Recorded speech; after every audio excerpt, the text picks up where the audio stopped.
नमस्कार, मैं लखन सालवी और आप देख रहे हैं डेली राजस्थान। आज के इस वीडियो में आप मिलिए अभिमन्यु सिंह झाला से, यूथ कांग्रेस के जिलाध्यक्ष और गोगुंदा क्षेत्र के युवा नेतृत्वकर्ता। आज उनसे मुलाकात करते हैं। क्या है इस क्षेत्र के विकास की संकल्पना, क्या किया है उन्होंने इस क्षेत्र के लिए, और कांग्रेस की यूथ विंग को वो कैसे मजबूत और संगठित कर रहे हैं, आज उन्हीं से जानेंगे। जिस शख्स से मिलना चाहते थे, आखिर आज वो हमारे कैमरे के सामने आ ही गए। तस्वीरों में आप देख रहे हैं अभिमन्यु सिंह झाला, गोगुंदा के युवा नेता, यूथ कांग्रेस के जिलाध्यक्ष। आज गोगुंदा की राज तिलक स्थली पर हम कर रहे हैं उनसे मुलाकात, आपसे करवा रहे हैं रूबरू। आज जानेंगे इनके विचार। नमस्कार सर। नमस्कार सर। लखन जी, सबसे पहले तो आपको बहुत बहुत बधाई। जिस तरीके से आप निरंतर 2012 से मीडिया जगत से जुड़े हुए हैं, संघर्ष करते आ रहे हैं, और जो अब यूट्यूब चैनल पे जिस माध्यम से आप काम कर रहे हैं उसके लिए आपको बहुत बहुत बधाई, और आगे के लिए भी all the best. Thank you. Abhimanyu Singh झाला के नाम से हर व्यक्ति वाकिफ़ है सर, लेकिन ये नहीं जानते, कई ऐसे अनछुए पहलू है, वो ये तो जानते हैं गोगुंदा के हैं, कांग्रेस के हैं, लाल सिंह जी झाला के पुत्र हैं और इस क्षेत्र में कांग्रेस के लिए काम कर रहे हैं, लेकिन वो नहीं जानते हैं कि उनका जन्म कहाँ हुआ, कहाँ वो पढ़े, कैसे उनका बचपन बीता। तो इस बारे में सबसे पहले हम आज बात करना चाहेंगे आपसे। लखन जी, बिल्कुल बात सही है। हमारे से गोगुंदा के क्षेत्र के लोग काफ़ी टाइम जुड़े हुए तो हैं, राजनीतिक दृष्टि से, परिवार की दृष्टि से हमको जानते हैं। परिवार के और दोस्तों के अलावा ये नहीं जानते कि कहाँ जन्म हुआ, कहाँ परिवार रहता है, कहाँ रहते हैं। ये सब चीज़ें कुछ अनछुए पहलू हैं जो आप आज जनता को बताना चाह रहे हैं, इसलिए आपका भी ऋणी रहूँगा मैं। मेरा जन्म गोगुंदा में ही, हम यहाँ पर रहते थे, और 87 में उदयपुर में हुआ, और बचपन पूरा यहीं निकला है, और 95 या 96 में उदयपुर शिफ्ट हो गए। उसके बाद से फादर हमेशा यहाँ पे एक्टिव रहे हैं, राजनीति से जुड़े हुए रहे हैं, और गोगुंदा से जुड़ाव तो कभी, जहाँ से पले बड़े हैं, जहाँ के हैं, तो वहाँ से कभी कट ऑफ तो हो नहीं सकते। तो यहाँ हमेशा संपर्क रहा, और गोगुंदा और उदयपुर का आप डिस्टेंस अगर देखा जाए तो आज की तारीख में कुछ है नहीं। और गोगुंदा की भी आप ज़्यादातर अंदर आप व्यापारियों की भी बात करेंगे तो आप ज़्यादातर सब एजुकेशन के हिसाब से या किसी भी हिसाब से उदयपुर रह रहे हैं, बट कर्म क्षेत्र यही रहेगा। शुरुआती जो पढ़ाई थी, प्राथमिक शिक्षा आपने यहाँ से किस स्कूल से करी? शुरुआत में सर, मैं अपने बड़े फादर के साथ उदयपुर में रहता था जब छोटा था, तो मेरी जो बचपन की नर्सरी, LKG वगैरह है, ये उदयपुर में ही द स्टडी में हुई। उसके बाद फिर मैं वापस यहाँ गांव आ गया। फादर मदर की इच्छा थी कि उनके साथ ही रहूँ, तो यहाँ फिर मेवाड़ पब्लिक स्कूल हुआ करता था, अभी भी है, जो गांव के अंदर हुआ करता था, बाहर शिफ्ट हो गया है। उसमें पढ़ाई हुई, और फिर 95 में उदयपुर चले गए, जहाँ महाराणा मेवाड़ विद्या मंदिर में स्कूलिंग करी। फिर महाराणा मेवाड़ पब्लिक स्कूल गए, उसके बाद CPS में लास्ट स्कूलिंग रही। ठिकानों में तो ऐसा होता है कि कंवर साहब को जो है कैद रखा जाता है, बाहर ज़्यादा निकलने नहीं दिया जाता था। तो बचपन में जब गोगुंदा में रहे थे तो अंटिया वंटिया, गिल्ली डंडा खेलना होता था गाँव में? बिल्कुल। गाँव में आप बात करेंगे, जो मेरे साथ साथी लोग भी हैं, वो सब मेरे साथ जो पढ़ते थे, कुछ लोग अभी साथ में, कुछ साथ में नहीं है। अंटियाँ हो, गिल्ली डंडा हो, क्रिकेट हो, गोगुंदा के जो लोग हैं, आज भी अगर आप बाज़ार में कहीं जाएंगे, जो साइकिल किराए पे मिलती थी 1-1 रुपये में, हमने भी बहुत किराए पे साइकिलें चलाई हुई है। कुछ एक बाज़ार में दुकानें हुआ करती थी, चॉकलेट मिलती थी, को बोरकुट करके कुछ आता था, एक इमली वाली कोई चॉकलेट आती थी, पार्ले वाले को चॉकलेट वगैरह, ये सब बदमाशियाँ, और ये तो गाँव में रही है। और उस वक्त जो भी हमारे साथ संपर्क वाले लोग, ये सब जने जानते ही थे, क्योंकि गोगुंदा में जब मैं रहता था तो ऐसा नहीं था कि घर से सुबह निकलते थे तो खाना कहाँ पे खाया, लंच कहाँ किया, डिनर किया, उसके ठिकाने नहीं होते थे। फिर हम शाम को सीधा ही घर आते थे। फिर पापा की डांट भी पड़ती थी मम्मी? डांट तो फादर तो हमेशा सॉफ्ट रहते थे, मदर हमारे काफ़ी स्ट्रिक्ट थे, तो डांट वगैरह तो मदर से मार पिटाई होती रहती थी। इनमें से कौन साथी थे जो आपके साथ में पढ़े थे? अभी विनोद जी हमारे सीनियर थे स्कूल में, ये रामेश्वर जी हमारे सीनियर थे, अभी हेमंत हमारे साथ नहीं, वो मेरे साथ ही पढ़ता था। रामेश्वर जी आपने कौन, अभी तो हम देख रहे हैं कि आप अभिमन्यु सिंह जी के साथ में कई तरह के खेल खेलते हैं। हुआ करते थे। हाँ, अभी आप बिजनेस में भी कई खेल खेलते हैं दोनों मिलके, लेकिन बचपन में कौन से खेल जो है आप खेले थे सर के साथ? क्रिकेट खेलने जाते थे, पर मैं सीनियर था। अच्छा। उम्र में सीनियर था और क्लास में भी आगे पढ़ते थे हम, इसलिए। और मैं आठ की स्कूल में पढ़ता था मैं उस समय। आपके बड़े पापा के सन पीडी बॉस, उनके साथ मैं क्लास फेलो होता था। बड़े पिताजी शुरू से ही कांग्रेस में थे, आपके दादाजी जो है वो कांग्रेस के स्तंभ रहे है अभी भी, और पिताजी का भी आपका है जो शुरू से ही राजनीति में रहा है, तो लोगों का आना जाना और राजनीति को आपने करीब से देखा है घर पे। बिल्कुल सर, ये देखिए बचपन ही हमारा राजनीति के कहीं ना कहीं गलियारों में ही रहा है। सुबह से लेकर शाम तक लोगों के जिस तरीके से लोग घर पे आया जाया करते थे, काम करते थे, हमारे से भी मिलते थे, तो एक वो प्रेम लोगों से बचपन से ही बनता रहा। कभी कोई चुनाव होते थे तो उस वक्त इतनी समझ नहीं थी। मजावड़ी गांव है जहां हमारा फार्म वहीं पे है, मेरे दादू साहब वहीं विरासत हैं, तो वहाँ हम चुनाव में जाते थे, ज़्यादा तो समझते नहीं थे, छोटे छोटे बच्चे थे, तो साइकिलों पे लेके गोगुंदा में प्रचार किया करते थे, मजावड़ी जाते थे, खेलते थे, बच्चों के साथ घूमते थे। उस वक्त झंडियाँ लेके घूमना करना, जो है आजकल के जो हम गाँव में जाते हैं तो बच्चों को देखते हैं कि किस तरीके से वो टोपी झंडे इनसे खुश हो जाते हैं, उस वक्त हम भी वैसे ही खुश हुआ करते थे। और वैसे ही चलता चलता सिस्टम इस तरह बदला कि हम भी राजनीति में मौका मिला और राजनीति में आ गए। उन दिनों में जब आप पढ़ाई कर रहे थे, पर घर पे तो लोगों का आना जाना, गांव के लोग आते हैं अपनी समस्याएं लेके, तो आप पिताजी के पास काफ़ी तरह के लोग आते थे, कोई ट्रांसफ़र को लेके आ रहा है, कोई जो है कई समस्या लेके आ रहा है, तो कई बार लोगों को गांव के लोग ऐसे कहते हैं कि नेता तो गोलियां देते हैं। तो देखिए गोलियां दी जाती है, ऐसा जब लोग बोलते हैं, और लोग ऐसे हैं भी जो गोलियां दी जाते हैं, बट मेरा ऐसा मानना है जो गोलियां देते हैं वो ज़्यादा दिन चल नहीं पाती है, क्योंकि गोली वापस पकड़ में ज़रूर आती है। और जो पिताजी से हम सीखते आए हैं, मेरे फादर का एक स्ट्रेट फॉरवर्ड सिस्टम रहा, और शायद मेवाड़ में ऐसे बहुत कम नेता होंगे जो आप अगर उनके पास जाएंगे कोई समस्या को लेके तो तुरंत मोबाइल निकालेंगे और हाथों हाथ फ़ोन कर देंगे आपके सामने, किसी प्रकार का इंतज़ार नहीं कराएंगे कि कल आना है या परसों आना, उस टाइप का सिस्टम है नहीं। क्योंकि हम जिस तरीके से राजनीति कर रहे हैं आज के ज़माने में, मगर जो फादर की एनर्जी और जो वो देखते हैं वो तो आज भी उनके मुकाबले में नहीं है। अभी तो उनसे हम सीख रहे हैं और बहुत कुछ सीखना बाकी है। बट हाँ, ये गोली वाली और ऐसी बातें तो कभी इतना कोई नोटिस किया नहीं है। ओके, पिताजी की 3 ऐसी ठोस कौन सी आदतें हैं जो आपको बहुत अच्छी लगती है राजनीति के परिप्रेक्ष्य में? राजनीति के परिप्रेक्ष्य में बात करेंगे फादर का, जो सबसे बड़ी बात है स्ट्रेट फॉरवर्ड है। जो बात करेंगे, कोई आदमी का काम अगर हो सकता है तो बोल देंगे कि हाँ ये काम हो सकता है, और कोई काम नहीं हो सकता तो सीधा बोल देंगे कि नहीं हो सकता, इसके तरीके अलग हैं, और गाइड ज़रूर कर देंगे कि इस तरीके से काम करो। दूसरा, झूठ 1% भी बर्दाश्त नहीं करते। अगर हमारे कोई कार्यकर्ता है क्योंकि फील्ड से जुड़े हुए हैं तो हर प्रकार की नॉलेज उनको पहले से रहती है। झूठ कोई बोलता है तो 1 मिनट भी बर्दाश्त नहीं करते हैं, हाथों हाथ, चाहे मैं ही क्यों ना हो। झूठ, अगर कोई काम आपने करा है सच बोल दो। और तीसरी बात, आप उनसे जो पॉलिटिक्स की बात करेंगे, लोगों को गोलियां, जो आपने वो बात करी वही बात मैं वापस दूंगा कि गोलियां नहीं देते हैं किसी को। कमिटमेंट, हाँ, कमिटमेंट वाली बात, कमिटमेंट कर दिया है तो उसे कर दिया, पूरा करना है। तो आपको कहा गया कि ये चुनाव लड़ना है, तो कैसी फीलिंग आई मन में? फीलिंग की बात है सर, देखो 2007 में हम एक्टिव हुए पॉलिटिक्स में। गोगुंदा के यूथ जो हमारे साथ पढ़ते थे सबको जोड़ा, सब गए। उस वक्त रामेश्वर जी 2008 में यूथ के ब्लॉक के अध्यक्ष बने। विधानसभा का चुनाव हुआ, मांगीलाल जी की मेहनत करी और चुनाव हम उस वक्त जीते। मांगीलाल जी मंत्री भी बने। और फिर 2010 में जो पंचायती राज चुनाव आया तो जहाँ जहाँ जनरल सीटें थी वहाँ सब लोगों की अपेक्षा थी, क्योंकि काम करते थे। महाराणा प्रताप जयंती का एक कार्यक्रम जो मेरे पिताजी बहुत पहले करा करते थे, वो बीच में किसी वजह से गैप आ गया था, तो वो हमने फिर से शुरुआत करी उसकी 2007 से। तो लोगों में कहीं ना कहीं अपेक्षा थी, आशा थी कि यार इनको भी चुनाव लड़ना चाहिए। तो लोग फादर के पास जाते थे कि इनको चुनाव लड़ाएं। तो फादर ने एक दिन मुझे शाम को बुलाया, बोला भाई ये लोग तुम्हारे लिए बोल रहे हैं कि चुनाव लड़ना और तुम आके मेरे को बोल नहीं रहे हो, तो टिकट तो हम देंगे। तो फिर बोला नहीं अगर आप बोलेंगे तो चुनाव लड़ेंगे, बाकी नहीं लड़ेंगे। लेकिन आज भी जो संगठन में जो काम करते हैं लोग, कई बार जो नेतृत्वकर्ता होते हैं उनको ये किसी व्यक्ति का काम देख के प्रभावित होकर उसको आगे होके बुलाना चाहिए। तो ये थोड़ी परिपाटी चेंज नहीं होनी चाहिए आपके हिसाब से? परिपाटी चेंज होनी चाहिए, क्यों नहीं होनी चाहिए? अगर काम करते हैं, जैसे आप मेरी जो मैंने आपको बात बोली कि लोग बाग बोल रहे थे चुनाव लड़ने, वो क्यों बोल रहे थे? क्योंकि मैं 2007 से काम कर रहा था। जिस तरीके से यूथ की कहीं ना कहीं कमी थी कांग्रेस पार्टी में, उनको जो जोड़ने का काम किया, इसलिए लोग खुश थे। और जो हम कार्यक्रम करते थे इसलिए वो चाहते थे कि ये चुनाव लड़े।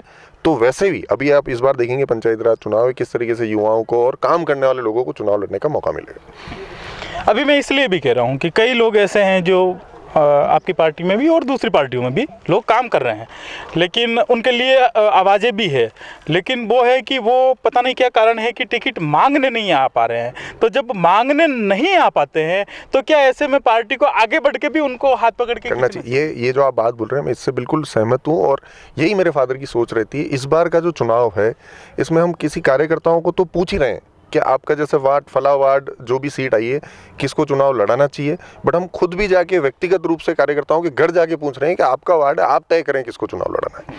ये बहुत एक इम्पॉर्टेंट चीज़ जो है, ये अभी हम कर रहे हैं, ऑलरेडी काम कर रहे हैं इस पर। अब हम आपकी सीट पे बात करते हैं। जो आपने पहला चुनाव लड़ा पंचायती राज का, वो कौन सा वार्ड था और आपके सामने कौन चुनाव लड़े थे, और वो चुनाव लड़ने का अनुभव कैसा रहा आपका? वो चुनाव सर अपना एक पुनावली, अपन सायरा, पहले सायरा और गोगुंदा पंचायत समिति एक ही हुआ करती थी 2010 में। वो चुनाव हमने लड़ा पुनावली से। पुनावली और रावच का क्षेत्र आता था उसमें। जनरल तो यहाँ हमारी पैतृक गांव का मजावड़ी और ये भी थी, बट यहाँ हमारे नारायण जी काफ़ी मेहनत कर रहे थे, जो अभी ब्लॉक अध्यक्ष हैं। उस वक्त उनकी इच्छा थी कि यहाँ से उनको चुनाव, तो उन्होंने यहाँ चुनाव लड़ा और मैं वहाँ गया और वहाँ से चुनाव लड़ा। महेंद्र जी लोढ़ा है अपने गोगुंदा की, वो मेरे सामने चुनाव लड़े और चुनाव लड़ा, मौका मिला। फर्स्ट टाइम चुनाव लड़ रहा था। एक क्या होता है, राजनीति ऐसी चीज़ है, जितना जितना आप अंदर घुसते जाते हैं उतना उतना आप सीखते जाते हैं। चुनाव लड़ा, लोगों के काम कैसे होने चाहिए, लोग बाग आपसे क्या अपेक्षा रखते हैं, और मैं, अगर मेरी बात आती है तो ये लाल सिंह जी का लड़का है, तो अपेक्षा डबल हो जाती है एक नॉर्मल आदमी से, क्योंकि अपेक्षा कम होगी, मेरे से अपेक्षा ज़्यादा होगी। बट मैंने उनकी अपेक्षाओं पे पूरा खड़ा होने का काम करा। सीसी रोडें बनाने का काम किया, वहाँ पे हेडपम्प 5 घर थे तो हेडपम्प खुदाने का काम किया। और पुनावली गाँव ने, जो कि उस वक्त ज़्यादातर हमारी सामनी पार्टी को सपोर्ट करते थे, बट उन लोगों ने एक हमारे से वादा लिया कि हमारे को नल योजना चाहिए, पूरा पुनावली गांव पानी पीना चाहिए। तो नल योजना 6 करोड़ रुपए उस वक्त महेंद्रजीत मालविया साहब हमारे मंत्री हुआ करते थे पंचायती राज के, उनसे सैंक्शन करा के हमने वहाँ पे नल योजना का काम कराया। चुनाव जीते, उप प्रधान बने, हाउ वाज जोश? सर जोश वाज अमेजिंग। ऐसा नहीं है कि खुशी नहीं मिलती, आप किसी पद पे काम करते हैं। और इतनी निरंतर, जब मैं चुनाव लड़ा था मैं मात्र 23 साल की उम्र का था, तो कम चीज़ें वो थी, खुशी बहुत थी, लोगों को अपेक्षा बहुत थी। तो फादर भी हमेशा बोलते थे कि भाई लोग बाग जिस तरीके से तुम काम करते रहो, लोगों की अपेक्षाओं पे खड़ा उतरना भी बहुत ज़रूरी है। बाकी बातें करने वाले बहुत आएंगे, बट हम ये फादर से सीखते हैं कि कमिटमेंट जो फादर मेरे करते थे वही करते थे। झूठ कहीं नहीं बोलते। कहीं चुनाव में लड़ने जा रहे हैं और कोई बोल दे कि साहब आप ये चीज़ कर दोगे, अगर वो नहीं हो सकती तो उनको वहीं मना कर देते कि वोट अपनी जगह पे, बट इस तरीके का काम ये हम कर सकते हैं और ये नहीं कर सकते, क्योंकि कुछ क्षमताएं होती है वो भी आपको करनी चाहिए। क्योंकि झूठ बोल के आप जाएंगे, वोट वो आपको दे देंगे, फिर आपको वहाँ जाके खड़ा होना है। आपके लिए नहीं मांगने जाएंगे, किसी और के लिए वोट मांगने जाएंगे, तब वो लोग क्या बोलेंगे। कहा जाता है कि उप प्रधान थे अभिमन्यु सिंह जाला और प्रधान महिला की सीट थी उस समय, तो वो तो पूरा प्रधानी ही अभिमन्यु सिंह जाला नहीं करी। नहीं होता सर, कानून आप जो सिस्टम चलते आ रहे हैं पंचायती राज के, जो मौके जिन लोगों को मिलते हैं, क्योंकि साइनिंग अथॉरिटी हमेशा प्रधान के पास ही रहेगी। वो प्रधान के पास उसको कोई साइनिंग अथॉरिटी नहीं होती थी। और पहले ये भी बोलते थे लोग, ये कुर्सी पे बैठते हैं, इन्होंने अलग ऑफिस, ऐसा कुछ नहीं था। जो लोग जानते हैं, कार्यकर्ता वहाँ आते थे, प्रधान जी अपनी कुर्सी पूरी संभालते थे, उनके प्रोटोकॉल में कोई कमी पेशी नहीं थी, हम हमारा काम करते थे। दोनों वैसे भी कोई ट्यूनिंग में कोई अपेक्षा परेशानी थी नहीं, दोनों एक ही पार्टी से थे, तो कहीं कोई दिक्कत वाली बात नहीं थी। तो ऐसा ना तो कुर्सी की अपने को ज़रूरत है ना कुछ है, तो जहाँ मौका मिलता है कार्यकर्ता जहाँ बोलते हैं, गाँव के चौराहे चबूतरे पर भी बैठते हैं सर। पार्टी की बात करें तो पार्टी में थोड़ी और जो है जिम्मेदारी आपको लेनी थी, किन्होंने मार्गदर्शन किया कि यूथ कांग्रेस में आगे बढ़िए? 2007 से हम मेहनत कर रहे थे। उस वक्त ब्लॉक अध्यक्ष हमारा जिला सिस्टम होता था, ब्लॉक के यूथ के अध्यक्ष बनते थे। लोगों की यहाँ पे जो हमारे साथ रहते थे कार्यकर्ता, उन सबकी इच्छा थी कि मैं यूथ का अध्यक्ष बनूं, बट हमने उस वक्त निर्णय लिया। फादर ने भी बोला कि तुम्हारी इच्छा है तो तुम बनो, बट हमने कहा नहीं, जो काम कर रहा है, मेहनत कर रहा है, उसको हमारे साथ रहते हैं जो पंचायत समिति मेंबर है अभी भाई रामेश्वर जी चौधरी, मेहनत करते थे, लड़कों में अच्छा उनकी टीम थी, तो हमने उनको यूथ अध्यक्ष बनाया। तो फादर ने भी बोला कि इनको बनाना तुम्हारी इच्छा है तो अगर तुम बनो। हमने कहा नहीं, अगर चुनाव लड़ने का कोई मौका मिलेगा तो वो लड़ेंगे। अगर लाल सिंह जी का लड़का नॉमिनेट हो गया तो वैसे भी बन जाएगा, जिले में भी कहीं मौका मिल जाएगा, तो कोई बहुत बड़ी बात नहीं होगी। तो लोगों में एक अच्छा मैसेज नहीं जाएगा तो मैं नहीं बनना चाहता। मगर हमारे यहाँ जब इलेक्शन सिस्टम चालू हुआ, लोकसभा का सिस्टम होता था 2011 में, तब मैं चुनाव लड़के उपाध्यक्ष बना लोकसभा का। और अभी आपके पास जिलाध्यक्ष आपका। उसके बाद फिर 2013 में वापस री इलेक्शन हुए, तब वापस इलेक्शन लड़ने का मौका मिला संगठन का, उस वक्त मैं अध्यक्ष बना। तो ये जो कांग्रेस महासचिव की, यूथ महासचिव और जिला अध्यक्ष, दोनों ही जिम्मेदारियों का, दोनों ही दायित्वों का जो निर्वहन किया, इसमें क्या नए बदलाव आपने यूथ कांग्रेस में किए हैं? यूथ कांग्रेस में सर, एक तो क्या होता है कि आप कोई जिले का चुनाव लड़ते हैं या जिले में आप कोई काम करते हैं, तो अपना क्षेत्र, हम गोगुंदा से बिलोंग करते हैं, बट जिले एक बड़ा, जब हम लोकसभा के अध्यक्ष थे तो 8 विधानसभा हमारे अंडर में आती थी, हमारे अंडर में नीचे 8 विधानसभा अध्यक्ष आते थे। हर विधानसभा में अलग अलग प्रकार के कार्यक्रम होते थे। जो हमारे संगठन के ऊपर से जो कार्यक्रम प्रदेश लेवल के आते थे वो तो हमको करने ही होते थे। उसके अलावा आपके लेवल पे विधानसभा में क्या समस्या है, पंचायती राज में क्या समस्या है, आपके लेवल पे यूथ कांग्रेस को जोड़ने का, प्लस ज़्यादा से ज़्यादा क्या काम कर सकते हैं वो हम काम करते थे। और हम गोगुंदा विधानसभा क्षेत्र की बात करें, क्योंकि आप तो यूथ कांग्रेस के जिलाध्यक्ष रहे, तो पूरे ज़िले का आपको देखना होता है कार्यक्रम और टीम को मजबूत करने का। लेकिन गोगुंदा, क्योंकि ये आपका जन्म यहाँ हुआ, आपका पैतृक पूरा जो है यहाँ से है कनेक्शन, तो ऐसे में गोगुंदा विधानसभा क्षेत्र में यूथ कांग्रेस को किस तरीके से मजबूती आपने दी है? यूथ कांग्रेस को मजबूती दी, जितने भी युवा साथी हैं पंचायत वाइज, गांव वाइज, बूथ वाइज, वो लोग हमसे फ़ोन पे संपर्क में हैं। ज़्यादातर लोगों को हमने यूथ कांग्रेस के माध्यम से भी जोड़ने का काम करा। समस्या क्या आती है, फादर का इतना बड़ा कैडर है तो बहुत सारे लोग फादर से जो बात कर नहीं पाते हैं, यूथ कांग्रेस के माध्यम से जो हमारे से जुड़े, एक नई टीम भी बना पाए पंचायत वाइज, और एक नए लड़कों को आगे, अब जैसे आने वाले चुनाव में आप देखोगे कितने यूथ को मौका मिलेगा चुनाव लड़ने का, तो यूथ कांग्रेस के माध्यम से ही उनको मौका मिलेगा, चाहे वो किसी भी पद पर चुनाव लड़े। इस पंचायती राज चुनाव की बात करें अभी आगामी दिनों में जो होने वाला है, तो उसमें एज यूथ कांग्रेस के जिलाध्यक्ष आप यहाँ के युवाओं को किस तरीके से भूमिका, कितनी उनकी जो है भागीदारी सुनिश्चित? जैसे हमारी सीटें अब जो आई है उनके ऊपर हम तय कर रहे हैं, बट मेरी जो फादर से और मांगीलाल जी और सबसे जो कार्यकर्ताओं से डिस्कस हुआ, यही हुआ है कि जहाँ सीनियर काफ़ी टाइम से मेहनत कर रहे हैं और वो चुनाव लड़ना चाहते हैं, उनको तो प्रायोरिटी मिलनी चाहिए। मगर जहाँ जहाँ सीट पे हमको नए को, किसी को अगर चुनाव लड़ना है तो हमारी इच्छा यही, जो हमारे यूथ कांग्रेस के साथी हैं वहाँ के लोकल हैं और इन 5 साल जिन्होंने संघर्ष किया है, उनको चुनाव लड़ने का मौका मिलना चाहिए। आप राजस्थान में कांग्रेस के किस नेतृत्वकर्ता से, किस नेता से आप सर्वाधिक प्रभावित हैं? सबसे पहले तो सर, मैं सबसे ज़्यादा प्रभावित अगर किसी नेता की आप बात करेंगे, वो यूथ कांग्रेस के नहीं है बट सीनियर नेता है पायलट साहब से, सचिन जी पायलट साहब जो हमारे उप मुख्यमंत्री, उनसे बहुत प्रभावित हैं, क्योंकि हमारे को उनसे मिलने का मौका मिलता है और जो उनकी कार्यशैली है, जिस तरीके से वो काम करते हैं, उसके लिए कोई शब्द नहीं है, क्योंकि वो जो बोलते हैं वो करते हैं। जिस तरीके से अपने क्षेत्र में भी जब वो 2-3 बार हमने कार्यक्रम में वो यहाँ उनको बुलाने का मौका मिला, उनसे संपर्क में आए। और दूसरे अगर किसी आप नेता की बात करेंगे, जो हमारे प्रदेश अध्यक्ष हैं यूथ कांग्रेस के, हिंडोली से विधायक है दूसरी बार और मंत्री हैं अभी राजस्थान सरकार में खेल और युवा मामलात के, अशोक जी चांदना, जिनके साथ हमने जो पहला यूथ कांग्रेस का चुनाव लड़ा था, उस वक्त वो भी प्रदेश में यूथ कांग्रेस का चुनाव लड़े थे। वो महासचिव हुआ करते थे, हम यहाँ पे उपाध्यक्ष हुआ करते थे, और उसके बाद वो अध्यक्ष बने और मैं नीचे अध्यक्ष बना। उनकी कार्यकारिणी में साथ रहा, मगर उनके जैसा आदमी काम करने के हिसाब से अगर आप देखें तो हम उनसे बहुत कुछ सीखते हैं। आपकी पार्टी ने और आपके नेताओं ने गोगुंदा क्षेत्र में कौन से बड़े काम है जो आपकी नज़र में बड़े काम है जो उन्होंने करवाए हैं? 2008 से और 13 के कार्यकाल की बात करेंगे, उससे पहले की भी अगर आप बात करें तो मांगीलाल जी उस वक्त लगातार तीसरी बार विधायक का चुनाव जीते थे। तो 15 सालों में एक समय ये हुआ करता था जहाँ पे पैदल मांगीलाल जी जाया करते थे, मोटरसाइकिल पे जाया करते थे, जहाँ सड़कें नहीं हुआ करती थी, पीने के पानी की व्यवस्था नहीं थी। मांगीलाल जी ने, जाला साहब ने मेहनत करके बहुत सारी तो सड़कें बनाई है गोगुंदा विधानसभा क्षेत्र में, पानी जो काम कर सकते थे वो करें। और प्रॉपर गोगुंदा की भी आप बात करेंगे, आज अब इस स्थल पर खड़े हैं, ये 2008 और 13 में देखने लायक हुआ करता था, जिसके फोटोज़ है और गोगुंदा के प्रॉपर लोग इस चीज़ का गवाह है। जो शाम को यहाँ पे घूमने फिरने आते थे, सुंदर गार्डन होता था और सुंदर बनाया था पंचायत समिति की मद से, जिला प्रमुख के मद से, एमपी के मद से, एमएलए के मद से। उस वक्त एक संस्था नरेंद्र सिंह जी सेवा संस्था हमारे बड़े फादर के नाम से, गवर्नमेंट ने उनको मात्र 3 साल के लिए दिया था। तो 3 साल में जितना काम हम लोग करा पाए वो हमने किया। और फिर सरकार बदल गई 2013 के बाद। उसके बाद आप इसकी दुर्दशा देख लो, बाहर आप यहाँ चौराहे की बात करोगे, यहाँ सीसी रोड 2008 से 13 के बीच में बनी है, जो बस स्टैंड से लेके गोगुंदा मेन जो बाईपास की हालत, उसको खड्डे पड़े करते थे उस रोड पे। हम गोगुंदा में काम करते थे, लोगों ने हमारे विश्वास लिया था कि आप सड़क बनाओ, वो सड़क सुंदर बनाने का काम किया।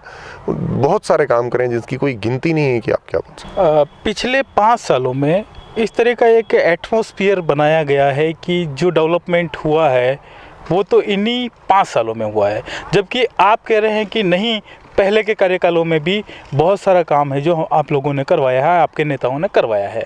तो फिर ये जो काम करवाए हैं वो जनता के दिमाग में क्यों नहीं जा पाए, कहाँ गैप रहा? गैप की बात करें, जैसे लखन जी, जैसे लोग बोलते हैं कि 5 साल में ही काम हुआ, तो सब लोग समझदार हैं आज की तारीख में। काम कैसे होते हैं, क्या करते हैं, लोगों को हर चीज़ पता है, किसी को बताने की ज़रूरत नहीं है। कोई काम जो हुआ है आपके सामने, वो नज़र की बात है। अगर कोई चीज़ आपके सामने हुई है तो वो करनी चाहिए। आज कोई विधायक बनाया, पंचायत समिति में कोई बैठा है, कोई जिला परिषद में बैठा है, तो लोगों ने आपको किस सोच के बनाया, तो आप काम करो, आपको काम तो करना ही है। मगर उसका ये मिसगाइड कर दो कि पिछले 15 साल में क्या हुआ या 50 साल में क्या हुआ, तो बहुत सारे तो हमारे पूर्व विधायक जी भी, अभी जो प्रेजेंट विधायक जी, वो कहीं कहीं जाके भाषण भी देते थे कि साहब, जिस सड़क से जाके, जिस सामुदायिक भवन में बैठ के और जिस हेडपंप का पानी पी के बोलते थे कांग्रेस ने क्या किया। अरे भैया, वो सड़क भी कांग्रेस पार्टी ने बनाई है, वो सामुदायिक भवन भी कांग्रेस पार्टी ने बनाया और वो हेडपंप भी कांग्रेस पार्टी ने खुदाया। तो ये तरह की चीज़ें नहीं करनी चाहिए। आप काम कर रहे हैं, आपने जो काम किया वो गिना है, जो काम पहले हुए हैं वो गिनाने से आज की तरह जनता सब समझदार है। अभी इन दिनों एक चर्चाएं ऐसी चल रही है कि कुछ गोगुंदा, प्रॉपर गोगुंदा कस्बे की बात करें तो यहाँ पे कुछ डेवलपमेंट के काम रू अर्बन मिशन में हैं, जिनको लेके कहा जाता है कि लाल सिंह जी, मंगीलाल जी और अभिमन्यु सिंह जी ये जो है राज्य सरकार से जो है टाई अप करके यहाँ के कामों पर बाधाएं खड़ी कर रहे हैं। इसमें कितनी सच्चाई है? ऐसी कोई सच्चाई नहीं है। जाला साहब, मंगीलाल जी गरासिया और हमारी सोच शुरू से यही रही है कि जो काम विकास के गाँव वालों के लिए होने हैं वो होने ही है। कोई घर नहीं लेके जाएगा। अगर कोई सीसी रोड बननी है या कोई काम किसी गाँव वालों के लिए, किसी लोगों के लिए, जनता के लिए जो काम किए जाते हैं वो अपने घर के लिए नहीं हो रहे हैं, वो लोगों के लिए हो रहे हैं, बट वो सही तरीके से हो। कहीं कोई भ्रष्टाचार हो रहा है, मटेरियल कौन डाल रहा है, टेंडर हो नहीं रहे हैं, इन सब चीज़ों की अगर मिसगाइड होएगा तो उनकी जानकारी प्राप्त करना हमारा काम है। काम तो होगा, जो जनता की विकास के लिए पैसा आया है वो जनता के विकास के लिए ही खर्च होएगा। इसमें 1% भी किसी रोल का वो नहीं कि सरकार कोई इसमें कोई बाध्यता रहेगी। और पायलट साहब की भी सोच नहीं है भाई, हमारे को किसी ने वोट दिया है या नहीं दिया वो मायने नहीं रखता है, मगर हम किसी कुर्सी पे बैठे हैं तो हमारे को लोगों का काम करना पड़ेगा। हम बात करें पिछले विधानसभा चुनाव या लोकसभा चुनाव की, तो कांग्रेस यहाँ पर जो उम्मीद जनता को भी थी, असफलता इन दोनों में मिली। क्या कारण, आपका एनालिसिस क्या कहता है? देखो सर, एनालिसिस हार का या जीत का कोई एक कारण नहीं होता है, मल्टीपल कारण होते हैं। तो इसमें बहुत सारे कारण रहे होंगे। क्या झूठ का मामला चलाया है, क्या है रात को इन्होंने गड़बड़ियाँ करी है, कहीं हमारे भी कमी रह गई होगी, कहीं हमारे कार्यकर्ताओं की भी कमी रही होगी, इस वजह से ही ये चुनाव। बाकी आप अगर देखेंगे इन 5 सालों में लगभग 30-40 हज़ार वोटों का बढ़ावा हुआ। और जिस तरीके से भारतीय जनता पार्टी ने एक माहौल बना दिया था कि भाई 18 से 35 साल की उम्र के लोग तो हमारे को ही वोट करेंगे, तो फिर मांगीलाल जी 4000 वोटों से ही क्यों हारे? तो ये तो अंतर बड़ा होना चाहिए था। मतलब लोग कांग्रेस को लाना चाहते हैं, बट कोई कमी पेशा रही होगी इसलिए हम चुनाव हार गए।